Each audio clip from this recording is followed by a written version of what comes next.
Do you know exactly how far it is between a beating heart and a cold corpse when you are sitting behind the wheel of a GMC truck in 1944? It is not measured in yards. It is not measured in miles or minutes or prayers muttered through clenched teeth. It is measured in millimeters, the thickness of plywood and canvas. That is the joke the army does not tell you in boot camp. They hand you a rifle, they hand you a helmet, they hand you a set of dog tags with your name stamped into tin, and then they sit you inside a 2.5-ton steel beast that can haul anything from howitzers to canned ham. But they forget to mention that the door next to your ribcage is made of wood. Just wood, the cheap, untreated lumber you would not use to build a chicken coop back in Kentucky. October 23rd, 1944. Eastern France, 38 degrees Fahrenheit. Rain coming down in a grey drizzle that turned the roads into rivers of churned mud. Private Elias Crowley was 19 years old, and he was shaking. It was not the cold doing it, though the French autumn had a way of seeping right down into the marrow of your bones.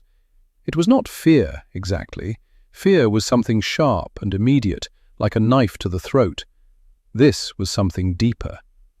This was the low hum of dread that comes when you realize the universe does not care whether you live or die, and the only thing standing between you and oblivion is 6 millimeters of wood veneer. The massive GMCCCK W353 groaned beneath him like a dying animal. The soldiers called it the Jimmy, some called it the deuce and a half. Elias just called it the truck. He gripped the steering wheel so hard his knuckles looked like polished bone, white and bloodless. Beside him, Corporal Pyotr Novak was asleep, or he was doing a very convincing impression of a corpse. Pete had been driving these routes since the breakout from Normandy back in June. He had the ability to sleep while bouncing over potholes deep enough to swallow a man whole. His cap was pulled low over his eyes, his mouth hung slightly open. He swayed with the lurching of the cabin like a drunk in a church pew. Elias whispered. His voice cracked like kindling snapping. "Pete, I think the engine's overheating." Pete did not move. He just grunted, a low rumble that merged with the drone of the tires on mud. "Let it burn, kid. Keeps us warm." Elias swallowed. He looked out the side window. It was not really a window. It was just a square of canvas with a plastic sheet stitched over it, flapping uselessly against the wooden frame. Beyond it, the hedgerows of the French countryside were closing in, dark, towering. Every shadow looked like a German soldier with a Panzerfaust rocket. Every snap of a twig sounded like the bolt of a sniper rifle being pulled back. They were part of a convoy, 50 trucks, a slow-moving snake of olive drab green crawling through the mud. They were the Red Ball Express, the lifeblood of General Patton's tanks. Without the gasoline and ammunition packed into the back of Elias's truck, the Great Third Army was just a parking lot full of expensive metal. But being the lifeblood made them the target. The air inside the cabin smelled of diesel fuel, wet wool, and something Elias could not name. Desperation, maybe, or just the accumulated sweat of too many boys pretending to be men. The attack did not start with a bang. It started with a popping sound, like a cork being pulled from a bottle. Then the windshield in front of Elias suddenly had a spiderweb of cracks running through it, dead center. A perfect fracture, spreading outward like frozen lightning. Then came the noise, the unmistakable sound of a German MG-42 machine gun, a sound like canvas being ripped apart by invisible hands, fast, relentless, 750 rounds per minute chewing through the air. Pete was awake instantly. He did not panic. He just grabbed the dashboard to brace himself. "Ambush. Left flank, floor it, Crowley, do not stop. If you stop, we die." Elias slammed his boot onto the accelerator. The truck lurched forward. The tires spun frantically in the mud, throwing up arcs of brown slime. Bullets began to hammer the convoy. And this was when Private Elias Crowley learned the truth about the paper skin. He expected sparks. He expected the clang of metal on metal, the heroic sounds of war movies back home in the Bijou Theatre on Main Street. Instead, he heard wood splintering. Thwack, thwack, crack. The door to his left, The only thing separating his lungs from the German gunner in the bushes 30 yards away, disintegrated. It did not dent. It did not bend. It shattered. Splinters the size of steak knives exploded inward. The 7.92 millimeter rounds punched through the thin sheet metal of the cab's lower body like a hole punch through index cards. Elias screamed. He threw his hands up to cover his face. The truck swerved violently to the right, sliding off the muddy track and ploughing into a ditch. The engine stalled with a violent shudder. Silence rushed back in, heavy, suffocating, broken only by the distant shouting of the convoy moving ahead, leaving them behind. The Red Ball Express did not stop for stragglers. "Crowley, you hit?" Pete's voice was urgent. He was already kicking his door open, his Thompson's submachine gun in hand. Elias sat frozen. He looked down at his left arm. His uniform was torn. Blood was welling up, dark and fast. But it was not a bullet hole. A jagged piece of the wooden door frame, about 6 inches long, was embedded in his forearm, stuck there like a splinter from hell. It's wood," Elias stammered, staring at it in horror. "I got shot by my own truck." Pete grabbed him by the collar, dragging him out of the cab into the mud on the passenger side. They landed hard. The cold slime soaked through Elias's uniform instantly. Pete used the engine block for cover, pulling Elias down beside him. "Keep your head down. That wood saved you from taking a round in the lung, you ungrateful little bastard. Now move." They huddled in the mud as tracers zipped over their heads, chewing up the canvas cargo cover of their stalled truck. Elias watched as the vehicle, his protector, his home for the past 3 months, was shredded. It looked pathetic. It looked like a toy being destroyed by an angry child with a hammer. There was no armor. There was no safety, just thin steel, glass, and wood. 6 hours later, the rear echelon maintenance depot was a sprawling maze of canvas tents and corrugated tin sheds that smelled of engine oil, cordite, and wet canvas.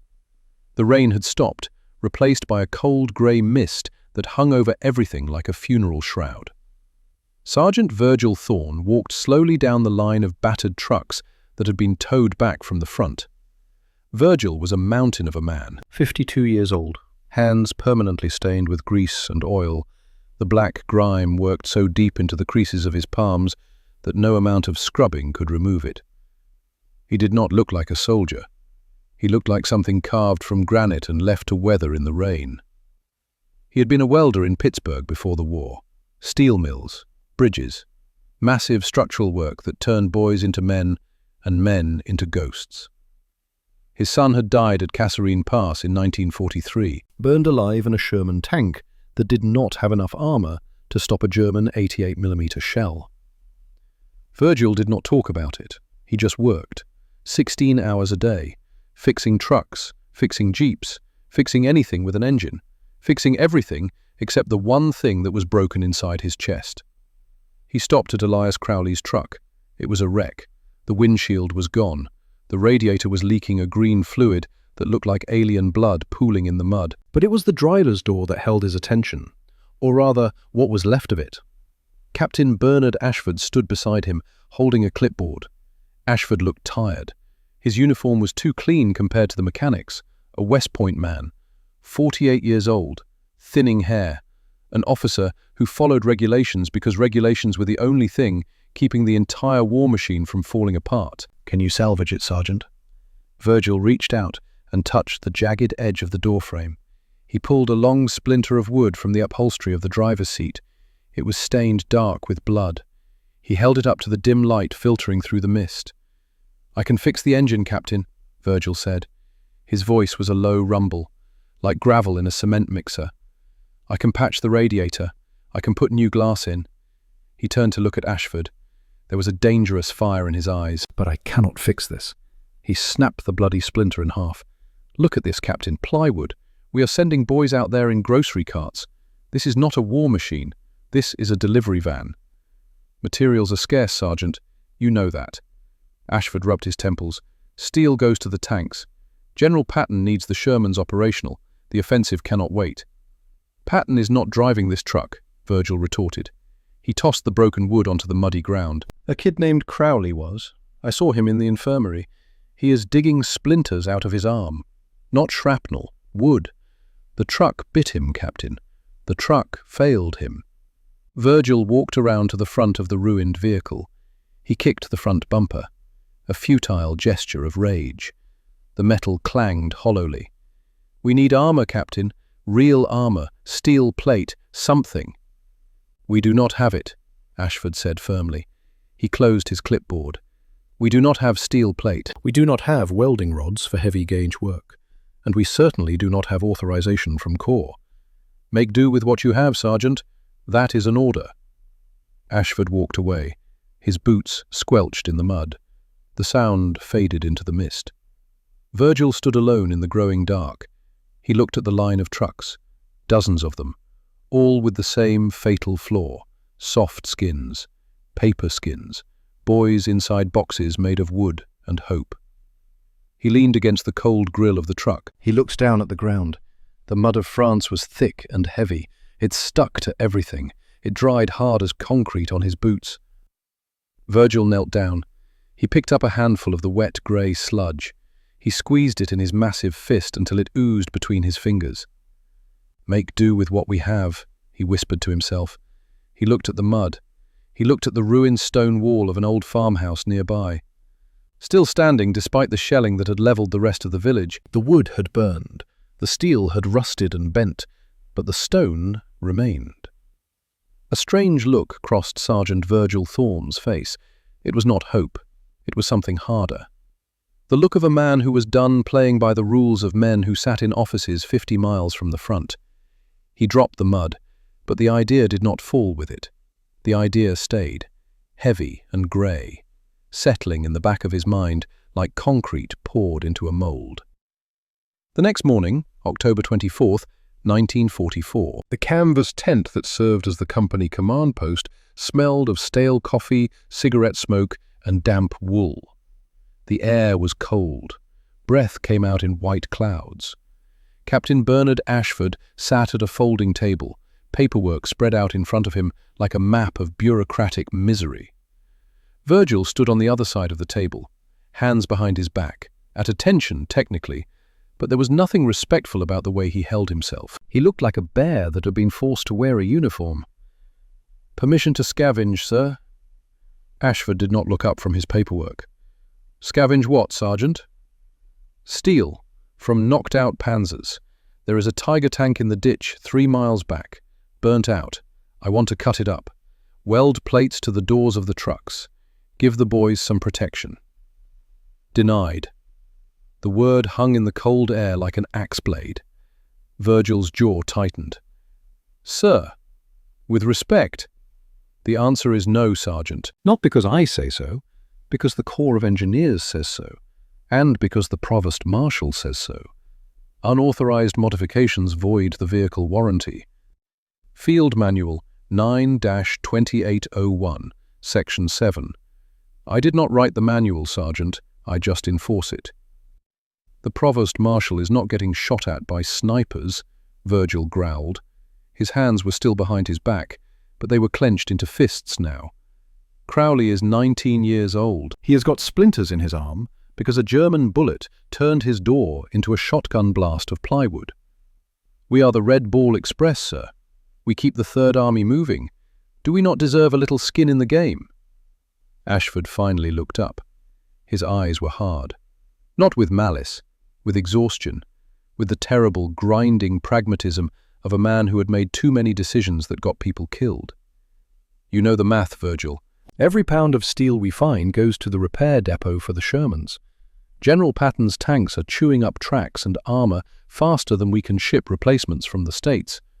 We are the tail of the dog, Sergeant, and the tail does not get fed until the teeth are full." "So we just bleed?" Virgil asked. The quiet fury was vibrating in his chest. "We just drive and bleed so the tanks can look pretty?"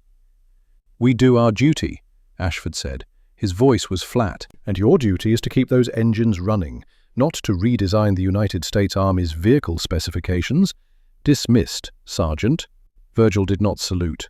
He turned on his heel and walked out. The anger in his chest was hot and tight. a physical pressure that made it hard to breathe. He walked past the motor pool where mechanics were banging out dents and patching tires. The sounds of wrenches on metal usually soothed him. Now they sounded like mockery. Clang, clang, clang. The sound of thin, hollow metal. The sound of cheapness. The sound of boys dying because someone in Washington decided wood was good enough. He needed to walk. He needed to get away from the smell of gasoline and defeat. 20 minutes later, Virgil was standing in the ruins of the nearby village. It had been shattered by artillery weeks ago during the initial advance. What had once been a quaint French hamlet was now a jagged landscape of broken bricks and charred timber. The silence here was different. It was not the quiet of peace, it was the quiet of a stopped heart. He kicked a tin can as he walked. It skittered across the cobblestones with a light, pathetic rattle. That was his truck. Tin. Flimsy. Useless. He stopped in front of what used to be a bakery. The roof was gone, blown away by a mortar round. The wooden rafters hung down like broken ribs, charred black. Wood burns, he thought. Wood shatters. He kept walking until he reached the town square. In the center stood the remains of a small church. The steeple had been sheared off, lying in the street like a fallen giant. But the walls were still standing. Virgil paused. He looked at the wall of the church. It was old stone, thick and grey, held together by mortar that had been mixed 100 years ago, maybe more. It was pitted with scars. He could see where bullets had struck it, little craters in the rock. But the wall itself had not moved. It had not shattered. It had not burned. He walked closer, drawn by an instinct he could not name. He ran his hand over the rough surface of the stone. It was cold, unyielding. On the ground near his feet lay a piece of twisted metal, a fender from a destroyed Jeep. It was mangled, torn apart like wet tissue paper. Beside it lay a chunk of masonry, a block of concrete and stone from the fallen steeple. Virgil bent down. He picked up the chunk of concrete. It was heavy, dense. It pulled at his wrist. He looked at the Jeep fender in his other hand. Then he looked at the stone. A strange thought began to crystallize in his mind. It was a crazy thought, a court-martial thought, an asylum thought. Patton owns the steel, Virgil whispered to the empty square, but he does not own the dirt. He looked around. The village was full of it. Rubble, stone, sand, cement bags in collapsed sheds. It was everywhere. It was the skin of the earth. It was free, and it was heavy. And it did not care about bullets.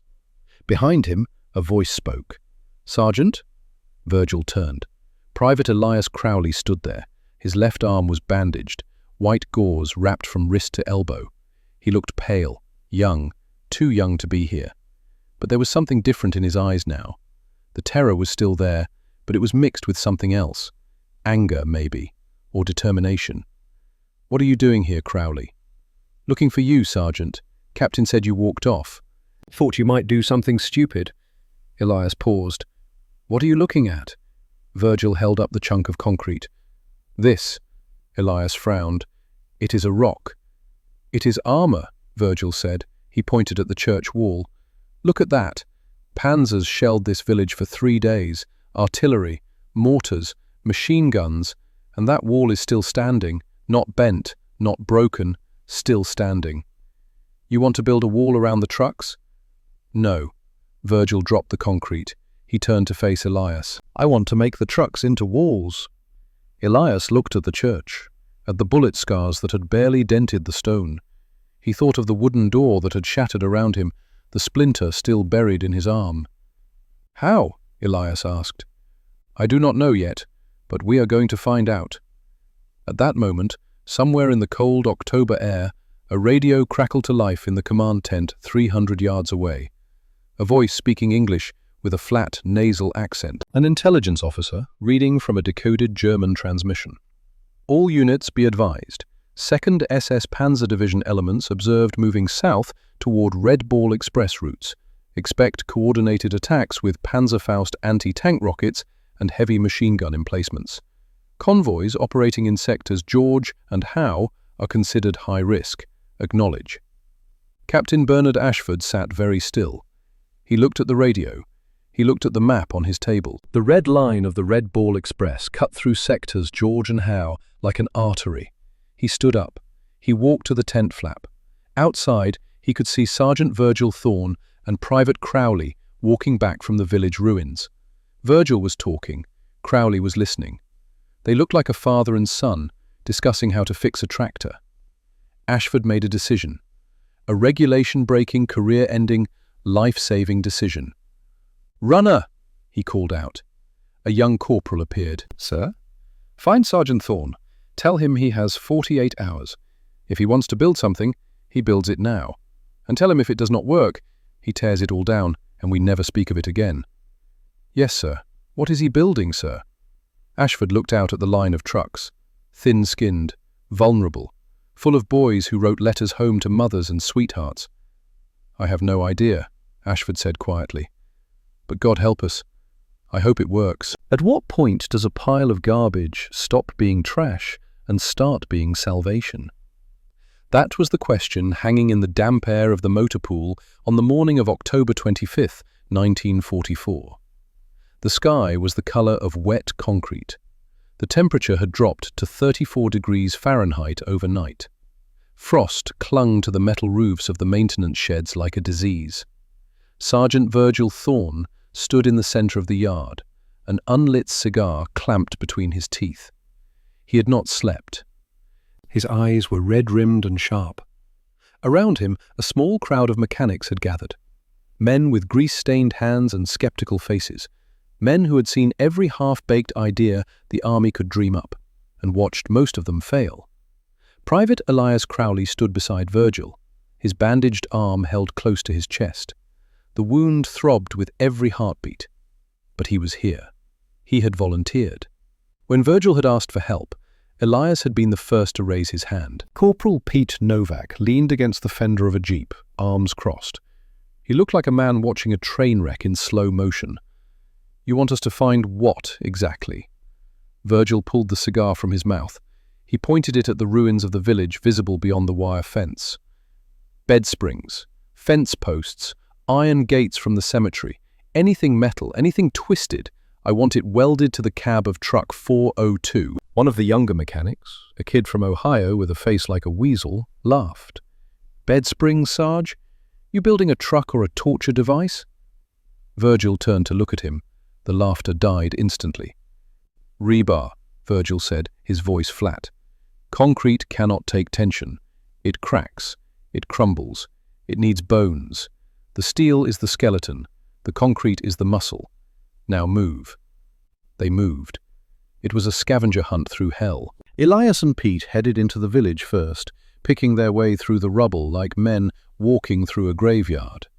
The smell was thick here, wet stone, mildew, and underneath it all, the faint, sweet, sick odor of decay.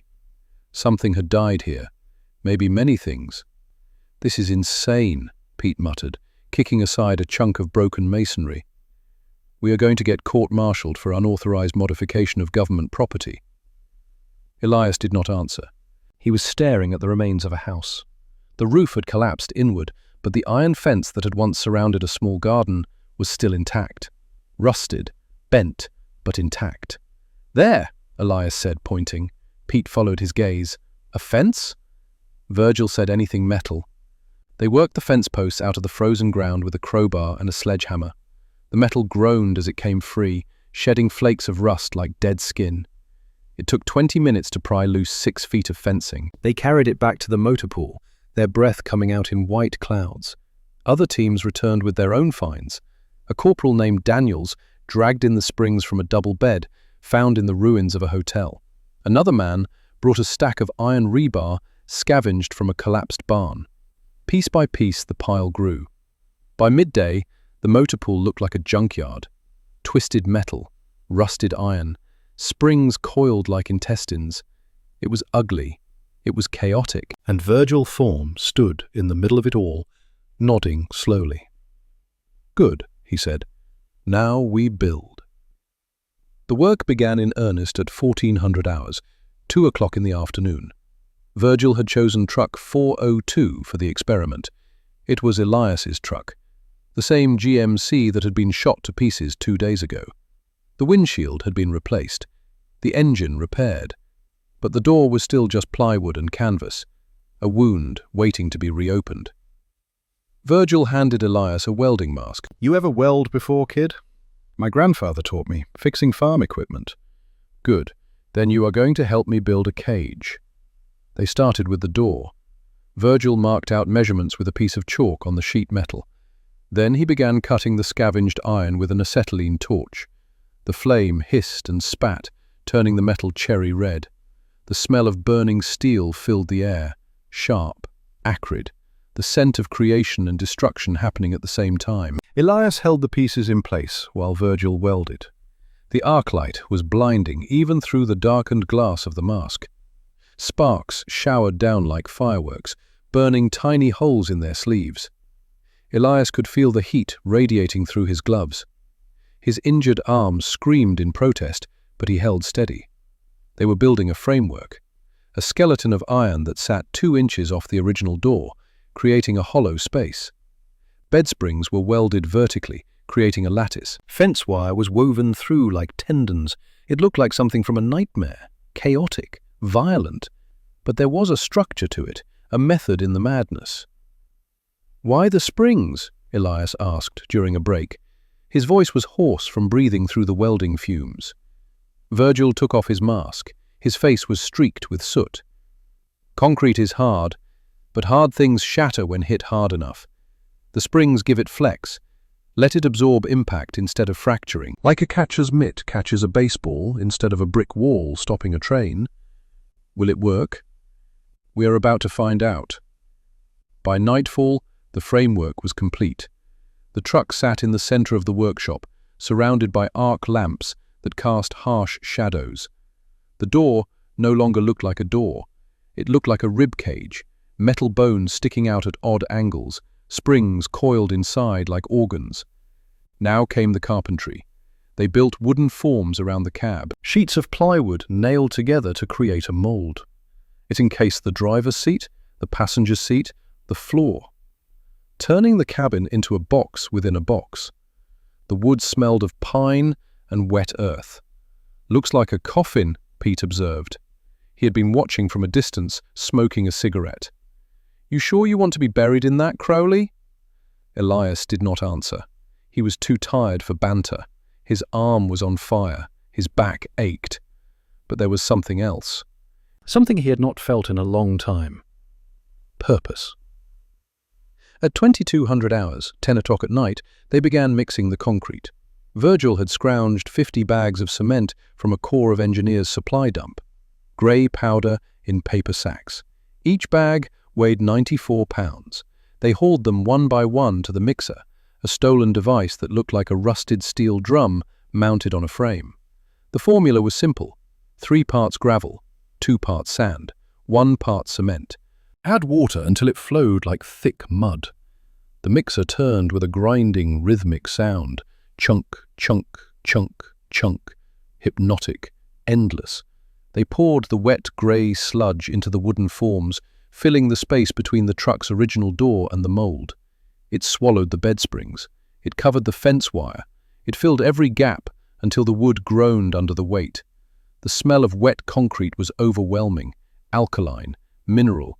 The smell of rock, liquefied and about to be reborn. Elias stood back, wiping concrete splatter from his face. The truck looked grotesque, swollen, pregnant with stone. "How long until it cures?" he asked. 12 hours minimum, Virgil said. He was leaning against a workbench, arms crossed. For the first time all day he looked old, exhausted. "We let it sit overnight, pull the forms in the morning. Then we see if I am a genius or a lunatic." "Could be both," Pete said. Virgil almost smiled. Almost. They left the truck sitting there in the workshop, surrounded by lamps, a stone chrysalis waiting to hatch. October 26th, 1944. 0700 hours, 7 in the morning. A crowd had gathered. Word had spread through the camp like wildfire. The crazy sergeant was building something. Nobody knew what, but everyone wanted to see if it would work or blow up spectacularly. Infantrymen stood around smoking cigarettes, bored, cynical, waiting for the show. Officers watched from a distance, arms crossed. Even Captain Ashford had come down from the command tent, though he stood well back. Plausible deniability if this all went sideways. Virgil and Elias pulled the wooden forms away with crowbars. The plywood came off in sections, and beneath it, the truck was revealed. It was hideous. The sleek lines of the GMC were gone, replaced by slab-sided grey walls of concrete that bulged out from the cab. The door was 6 inches thick. The floor was reinforced with a layer of stone. It looked like a pillbox bunker had mated with a delivery van and produced this deformed offspring. One of the infantry sergeants whistled low. "Jesus Christ, did you build a truck or a tomb?" Virgil ignored him. He walked around the vehicle slowly, tapping the concrete with his knuckles. It was solid, hard, but would it hold? "Fire it up, Pete," Virgil said quietly. Pete climbed into the driver's seat. The door was so heavy he had to use both hands to heave it shut. It closed with a sound like a bank vault ceiling. Thud. The engine roared to life. Black smoke belched from the exhaust. Pete shifted into gear. He let out the clutch. The truck lurched forward 6 inches. And then the sound came. A sound like a gunshot, like the earth splitting open. Crack! The front left side of the truck collapsed. The vehicle listed violently to the side, the bumper digging into the gravel. The leaf springs, those curved metal arches designed to cushion the ride and support the weight, had snapped cleanly in two. The concrete was too dense, too heavy. The suspension could not bear it.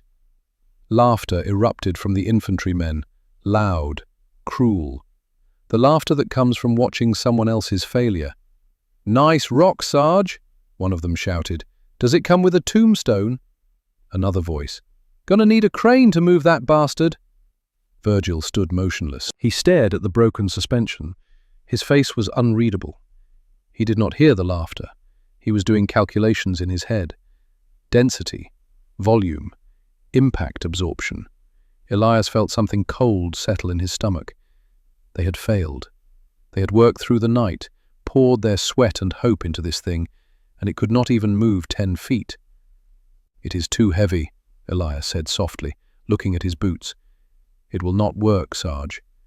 Then Elias saw something. In the corner of the motor pool, past the supply sheds, was the carpentry unit's waste dump, a massive pile of sawdust and wood chips, yellow, fragrant, and suddenly Elias was back in Kentucky, 10 years old, watching his grandfather mix sawdust with carpenter's glue to patch the barn floor. How the old man had said, "Wood alone splits, glue alone cracks, but together, boy, together they bend without breaking." "Sarge," Elias said quietly. Virgil turned to look at him. Elias pointed at the sawdust pile. "My grandfather used to make compressed wood boards, sawdust and binding agent. They were lighter than solid wood, but almost as strong. He said the fibers gave it flex." Virgil's eyes followed Elias's finger. He stared at the pile for a long moment. Then he walked over to it. He knelt down and picked up a handful, letting it drift through his fingers. "Sawdust," Virgil said slowly, a strange light coming into his eyes. "Cut the weight in half, maybe more. And the wood fibers," he squeezed the handful, "they would bind the concrete together, stop it from shattering clean." He stood up and looked at Elias, really looked at him. "Your grandfather was a smart man, kid." "He is dead." "Smart men usually are." Virgil turned to face the broken truck. "All right, Crowley, Pete, get the shovels. We are tearing this off. Then we mix again." "Mix what?" Pete asked. 50-50, concrete and sawdust. The kid just saved us." They worked through the day, chiseling off the failure. Sledgehammers rang against concrete. Chunks of grey stone fell to the ground, kicking up clouds of alkaline dust. It was brutal work. Every swing of the hammer sent shockwaves up Elias's injured arm. But he did not stop. None of them stopped. By 1500 hours, 3 in the afternoon, the truck was stripped back down to its metal skeleton. The iron framework remained, the bed springs, the fence wire. But the concrete was gone. Now came the second attempt. They hauled the sawdust in wheelbarrows, Dump after dump of yellow wood chips and fine powder. It smelled of pine and oak and something faintly sweet. The smell of forests reduced to dust. Virgil stood at the mixer with a notebook, calculating ratios. But it was Elias who did the mixing. 1 shovel cement, Virgil called out. Elias scooped from the cement bag and dumped it into the mixer. 1 shovel sand. Elias added the sand. 2 shovels sawdust. Elias loaded the sawdust. His injured arms screamed in protest, but he ignored it. This was his idea, his grandfather's wisdom. He needed to see it through with his own hands. Pete stood nearby, shaking his head. This is not going to harden. This is going to turn into mush. Elias did not answer. He just added water slowly, watching the mixture turn. It looked wrong, like oatmeal, thick and lumpy, more wood than stone. Keep going, Virgil said quietly. Trust your grandfather, kid. Elias kept mixing. When the first batch was ready, Elias grabbed the wheelbarrow handles himself. He pushed it to the truck and poured the grey-yellow sludge into the wooden forms. It flowed differently than pure concrete, lighter. The wood chips floated in the cement like debris in a river. It looked pathetic, but Elias poured it anyway, load after load, until his back ached and his hands blistered and the forms were full. When they stepped back, the truck sat level on its wheels. The suspension sagged, but it held. Virgil placed his hand on Elias's shoulder. Good work, kid. Now we wait and see if your grandfather was right. That night, Elias could not sleep. He lay on his cot in the barracks tent, staring up at the canvas ceiling. Outside, he could hear the distant rumble of artillery. The front was always there, always grinding, always hungry. He thought about the truck, about whether it would work, about whether he would die in 2 days or 2 months, or make it home alive. He thought about the letters he had written to his mother, lies about how safe he was, how the food was good, how the other soldiers looked out for him. He thought about Virgil, a man who had lost his son and was now trying to save strangers. Elias wondered if Virgil saw his dead boy every time he looked at Elias. Probably. Somewhere in the darkness, Pete Novak was snoring, steady, rhythmic, the sleep of a man who had made peace with death. Elias closed his eyes. He tried to pray, but the only words that came were, "Please, let it work, please." October 27th, 1944. Dawn. The wooden forms came off easier this time. The concrete had cured overnight, but it felt different under Elias's hands. Lighter, rougher, like stone mixed with cork. The truck sat there in the grey morning light, still ugly, still grotesque, but it sat high on its wheels. The crowd was smaller this time. Fewer people wanted to watch a second failure. But Virgil did not care about the crowd. He walked up to the door. He did not knock. He rested his forehead against the cold, rough surface. It smelled of wet rock and pine wood, like the basement of his childhood home in Pittsburgh, like the earth after rain. "All right," Virgil whispered to the machine. "You are ugly as sin. Now let us see if you can fight." He stepped back. He nodded to Pete. Pete climbed in. He pulled the heavy door shut. Thud! He cranked the engine. It roared to life, coughing black smoke. He shifted into gear. He eased out the clutch. The truck rolled forward, slowly, ponderously, like a glacier moving down a mountain, but it moved. The suspension groaned. The tires sank deep into the gravel. But nothing broke. Nothing snapped. Pete drove it in a wide circle around the motor pool. 20 feet, 50 feet, 100 feet. It worked. The few spectators who had stayed let out a cheer. Not loud, not enthusiastic, but genuine. Elias felt something release in his chest, a pressure he had not known he was carrying.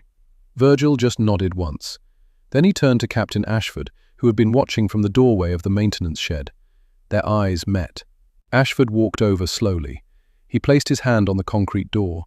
He rapped his knuckles against it. The sound was deep, solid. Not the hollow ping of metal, not the dead thud of wood. Something in between. "How much does it weigh?" Ashford asked. 1.5 tons extra, Virgil said. "Give or take. Can it drive? You just saw it. Will it stop bullets? We are about to find out. Ashford was quiet for a long moment. Then he pulled a piece of paper from his pocket. A radio intercept. German communications decoded by intelligence. 2nd SS Panzer is moving into position along the Red Ball routes. They have Panzerfausts, 88s. They are hunting convoys. He looked at Virgil. We need to run supplies to Bastogne tomorrow morning. I am giving you authorization to equip 6 trucks, yours included. You have until midnight tonight. Virgil's eyes widened slightly. 6 trucks, sir? If this works, Sergeant, I want every man to have one. If it fails, we bury the evidence and never speak of it again. Understood? Understood, sir. Ashford walked away without another word. Virgil turned to Elias and Pete. You heard the man. We have 6 trucks to build and 16 hours to do it. Find every mechanic who can swing a hammer. Find every bag of cement in this depot. Move. They moved. The motor pool became a factory. 6 trucks were pulled into the workshop. Scavenging teams ranged out into the ruins, returning with scrap metal and iron. The welding torches burned day and night. The concrete mixer turned without rest. Chunk, chunk, chunk, chunk. Elias worked until his hands bled, until his injured arm went numb, until he could not tell the difference between exhaustion and delirium.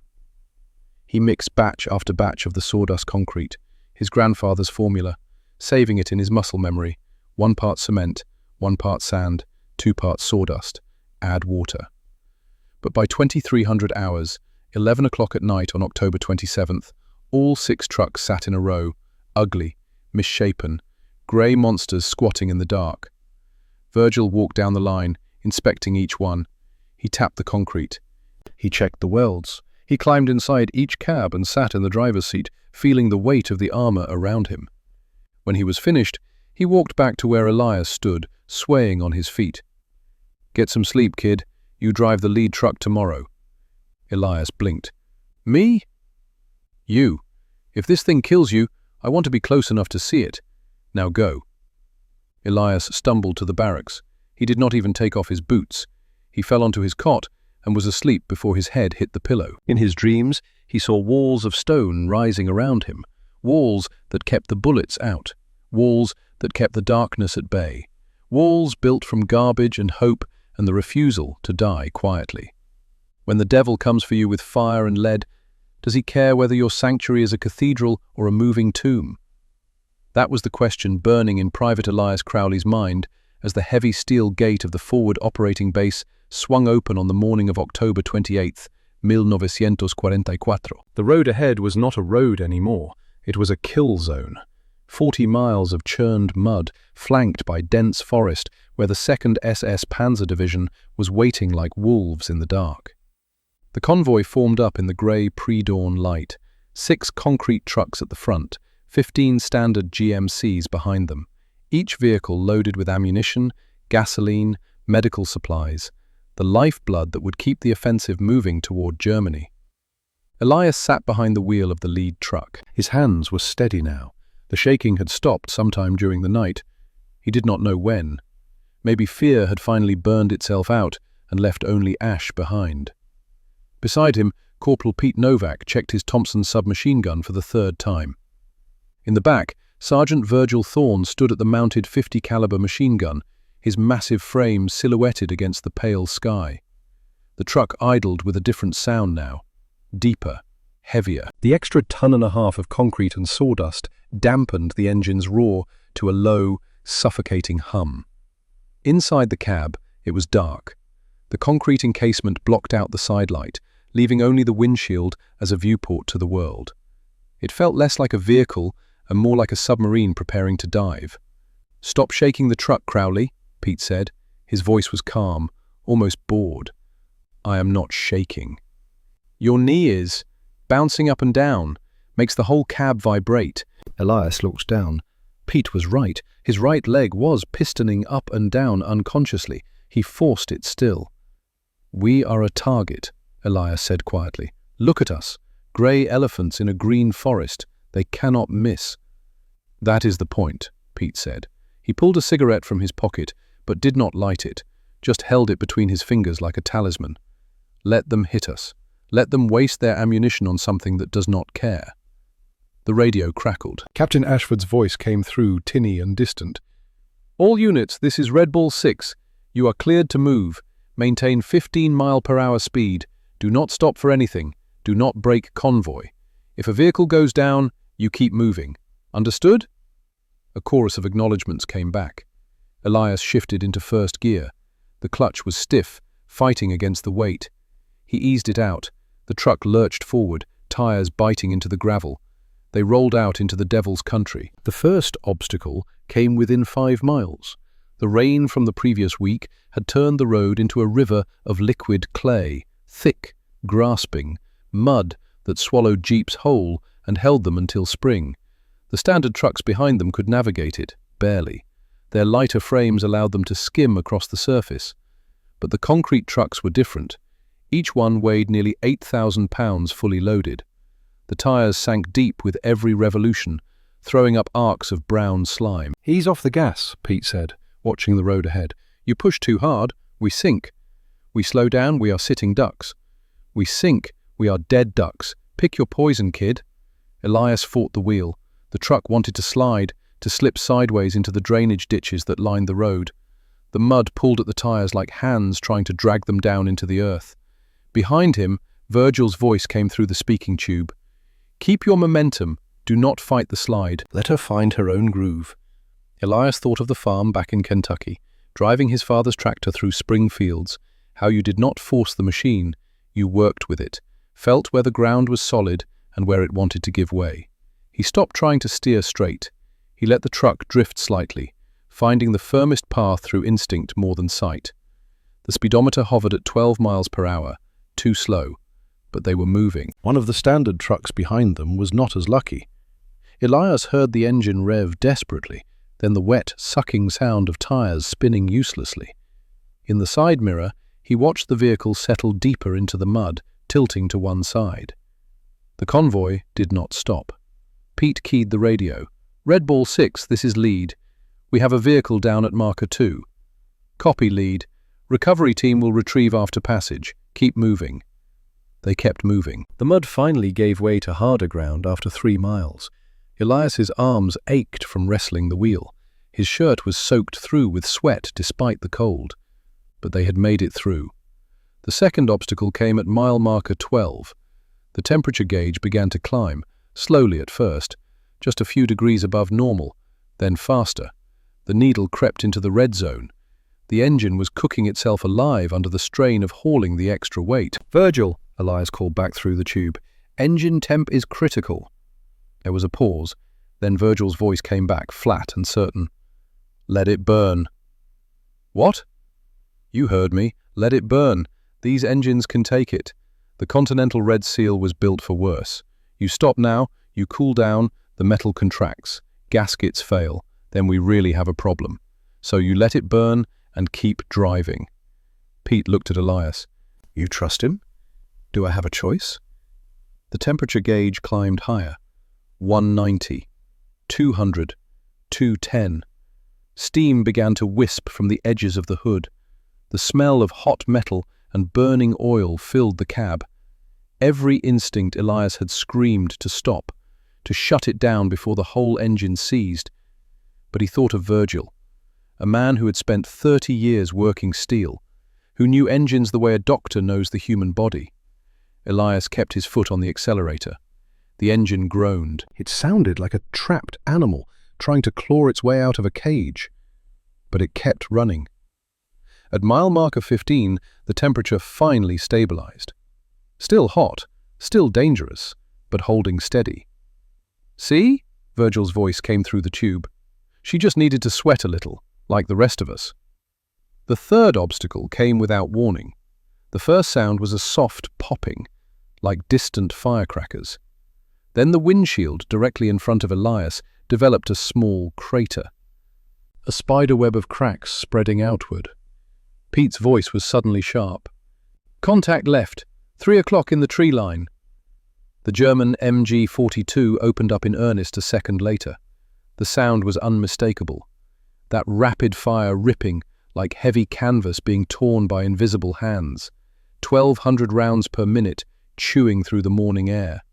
Elias's first instinct was to swerve, to get out of the line of fire. But there was nowhere to go.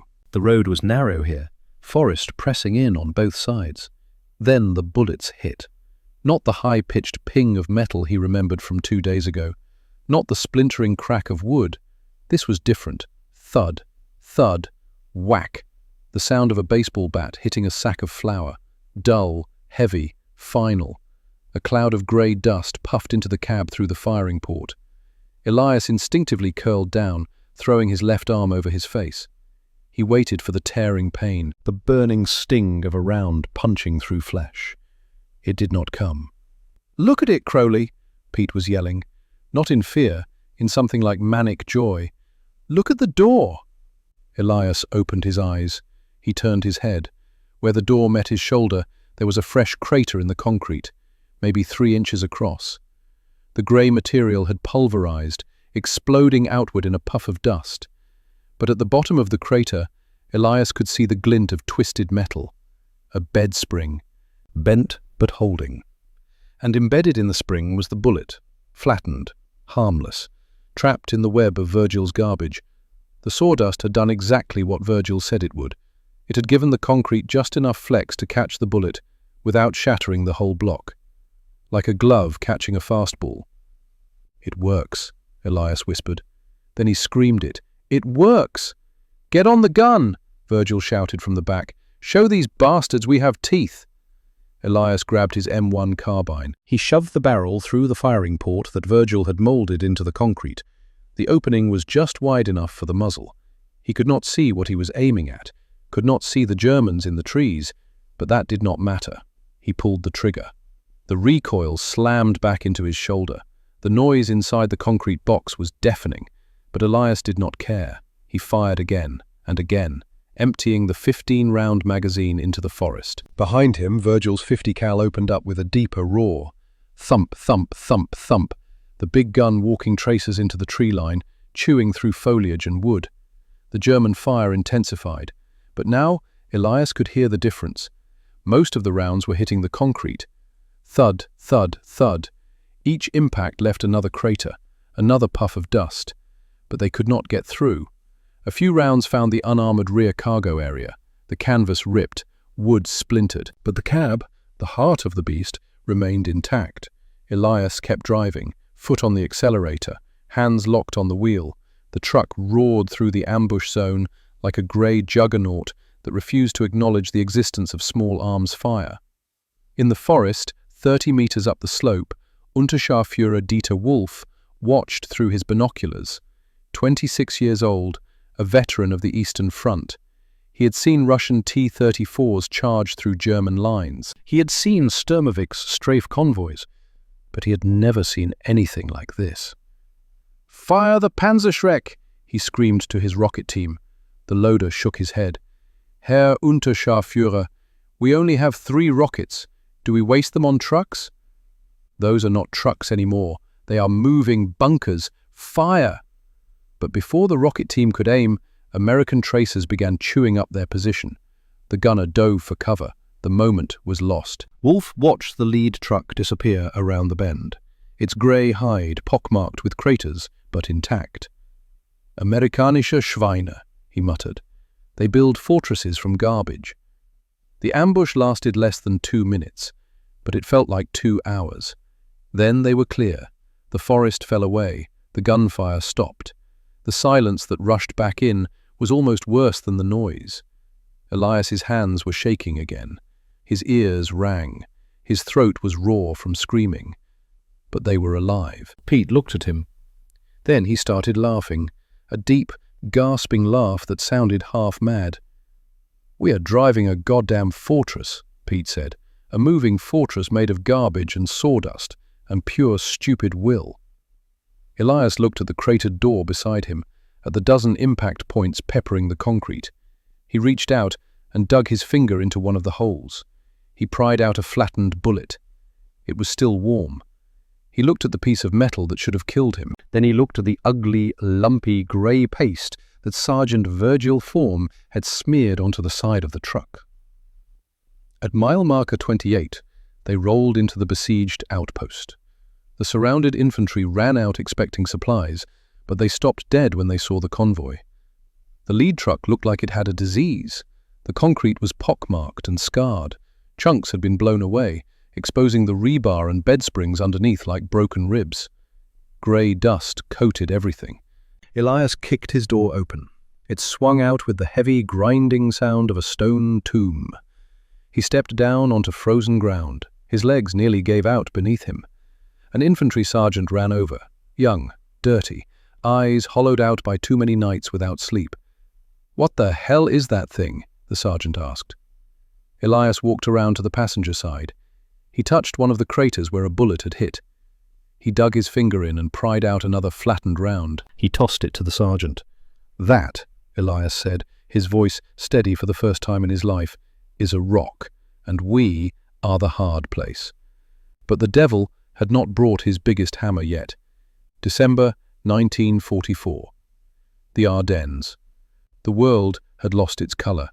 Everything was white snow, black trees, and the grey, heaving shapes of the concrete convoy. The mud was gone, replaced by a sheet of ice that turned the winding roads into black mirrors. Elias sat in the same truck, 3 months older, 1,000 years harder. The heater had died 2 days ago. His breath came out in white clouds inside the cab. The concrete that had saved his life in October had become an icebox in December.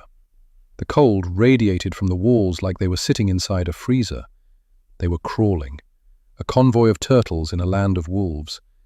The extra weight that had protected them from bullets now threatened to drag them off the mountain roads and into the ravines below. "Easy," Virgil murmured from the back.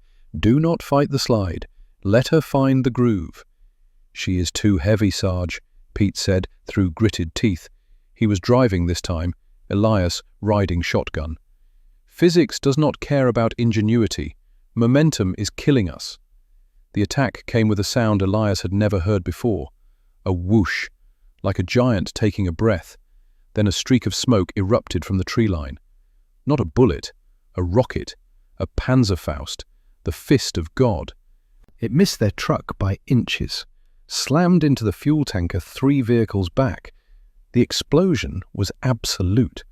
A ball of orange fire rolled into the sky, sucking the oxygen out of the valley.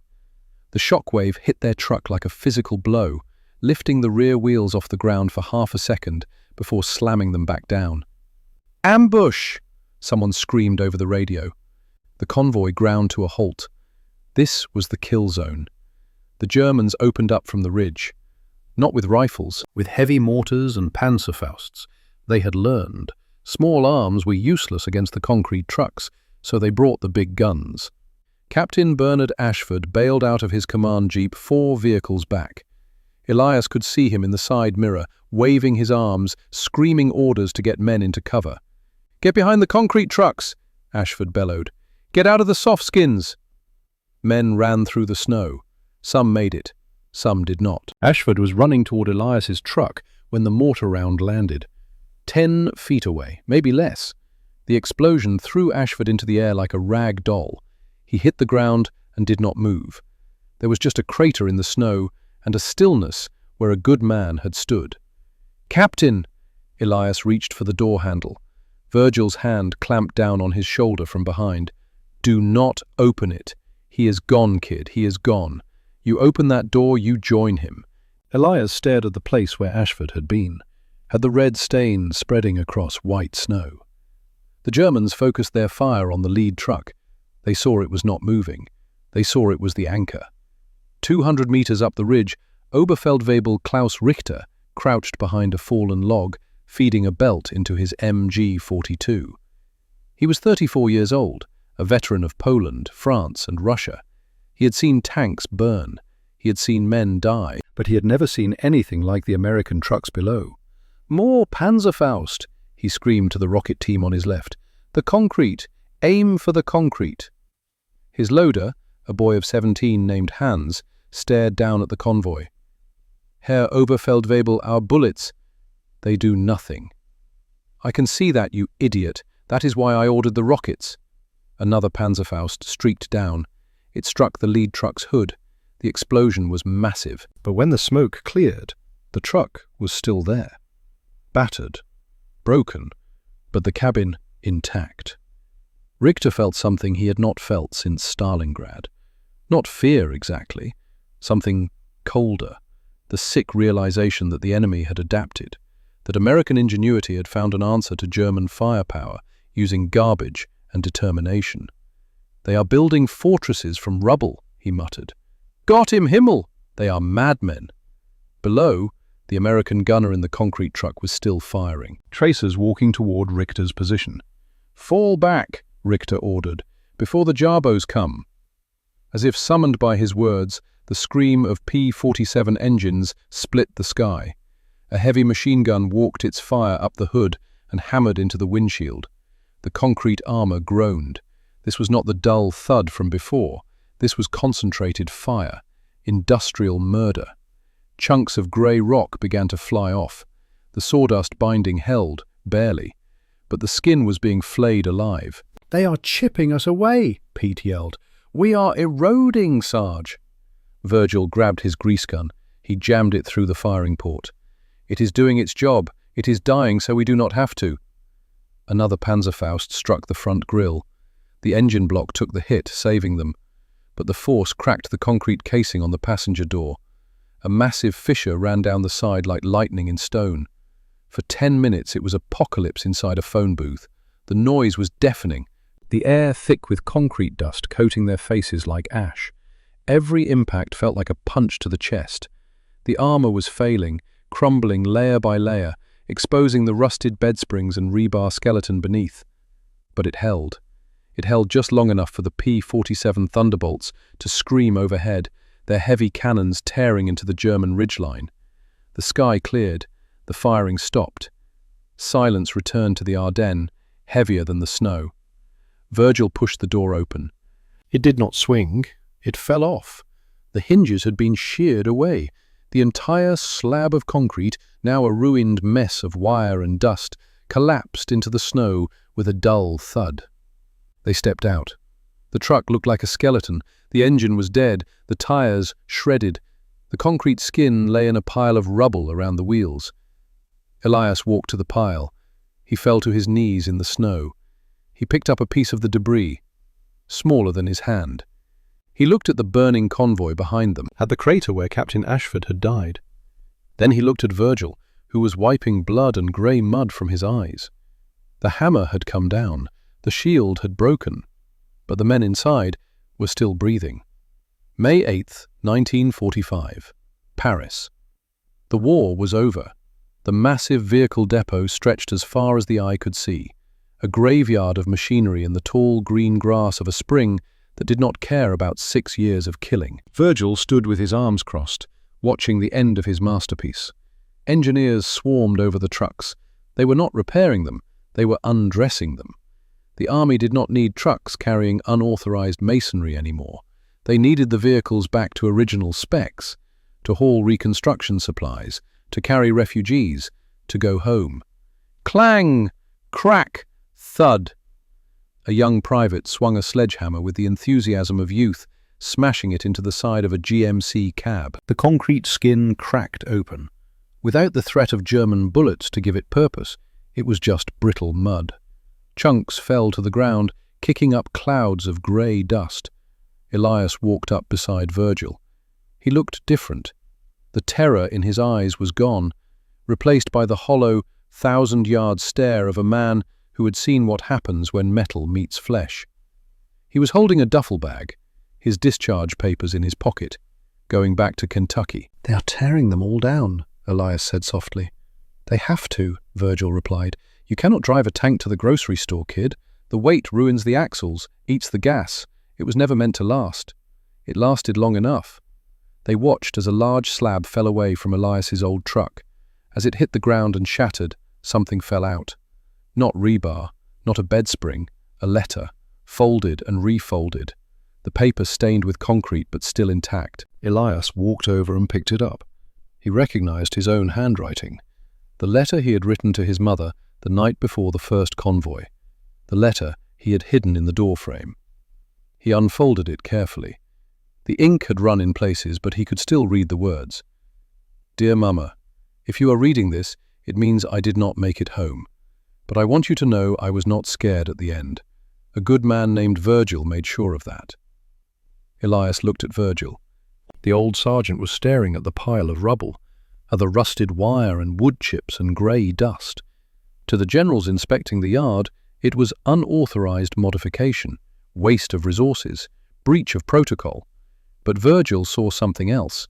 He saw the desperation of the hedgerows, the freezing nights in the Ardennes, the ingenuity of men who were told no by their government and said, "Watch me," in response. Elias extended his hand. Virgil took it, his grip still like a vice, calloused and stained with oil that never really washes off. "Thank you, Sarge. For the rock."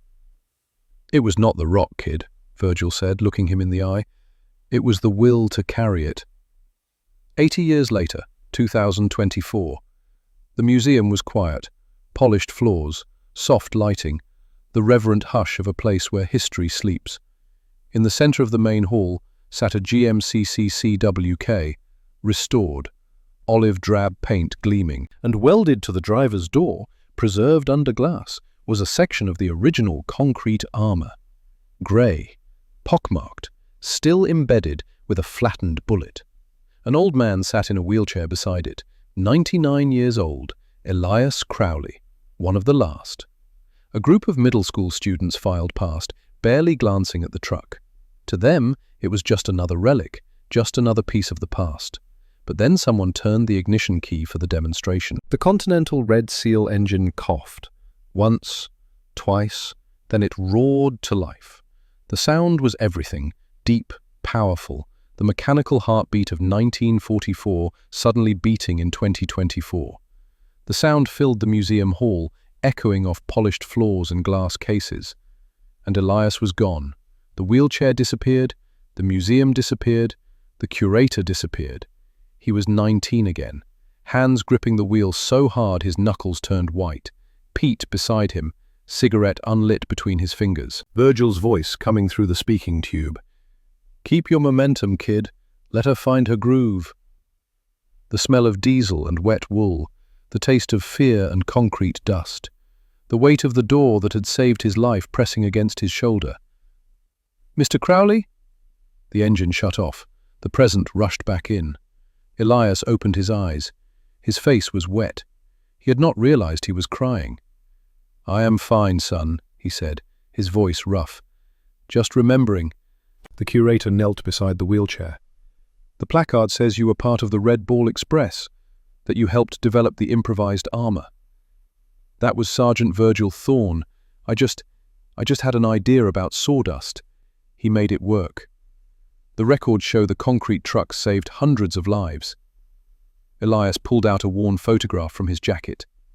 5 young soldiers standing beside a concrete truck, grinning, alive. One of them was Virgil, another was Pete. The tallest one, in the center, was a 19-year-old farm boy who did not know he would live to be 99. "More than hundreds," Elias said softly. "We calculated it at a reunion in 1989. Those 5 men in this photo. They went home, had families, children, grandchildren, great-grandchildren." He pointed at each face. "Jackson, 3 kids, 9 grandchildren. Morrison, 2 kids, 5 grandchildren. Kowalski, that is Pete, 4 kids, 8 grandchildren, 12 great-grands." His finger moved to Virgil. "Thorne never remarried after his son died, but he lived to 78, taught welding at a trade school in Pittsburgh. Hundreds of students. Some of them are probably engineers now, building bridges, ships, maybe even the shuttle that went to the moon." Elias looked up at the curator. "Today, in 2024, there are 127 people walking around on this earth. Doctors, teachers, mechanics, musicians, mothers, fathers, who exist only because 80 years ago, a welder from Pittsburgh and a farm boy from Kentucky mixed sawdust into concrete and refused to let wood be the final answer." The curator was quiet for a long moment. That is remarkable, sir." "What is remarkable," Elias said, wheeling himself toward the exit, "is that it keeps happening. Korea, Iraq, Afghanistan. Different wars, different enemies, but always the same story. Soldiers looking at what they have instead of what they were denied, building armor from trash, refusing to die quietly. He stopped at the door. The afternoon sun was streaming through the glass, warm, golden, alive. "You know what the loudest sound in war is, son?" The curator shook his head. "Silence. The silence after the guns stop, and you realize you are still breathing. That is the loudest sound in the world." Elias Crowley wheeled himself into the sunlight, toward whatever time remained. Because armor is not about the steel you are given, it is about the walls you build when the world tries to tear you down. And the greatest victory of 1944 was not that the concrete held. It was that 80 years later, the men who built it were still soft enough to cry at the sound of an engine.